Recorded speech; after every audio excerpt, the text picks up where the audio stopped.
Mambo, leo acha nikuoneshe jinsi ya kutengeneza hii hologram effect.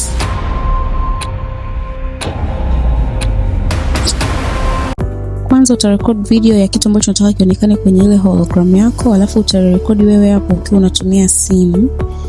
Una swipe au unafanya kitu chochote, alafu utai-add kwenye CapCut. Baada ya hapo uta-add na video ya ile screen record ya unachotaka kionekane kwenye hologram. Baada hapo utai-select ile screen record, utai-overlay, alafu uiadjust mpaka pale ambapo unaanza kutumia simu yako. Kwa hiyo utafuta hiyo engo, kisha utai-adjust kwa size unayotaka wewe. Unaweza kuweka kubwa, unaweza kuweka ndogo.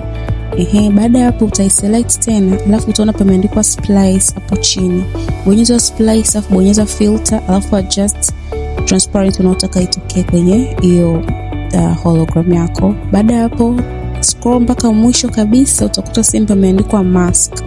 Utabonyeza hiyo mask, alafu utabonyeza horizontal, alafu uta-adjust kutokana na unataka hologram yako ionekane kwa urefu gani. Yaani kama unataka ionekane complete au unataka ionekane tu maybe nusu, unajua ku give ile visual effect.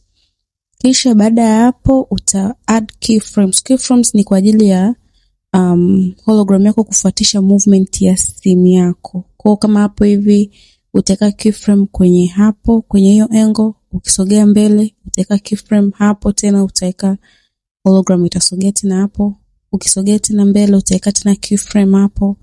Baada hapo uta-split, uta-select the video, uta-split, afu utabaki na unaoitaka itokee. Then there you have it. So if you need more tutorials, follow my IG account CollabMatchTV. Bye.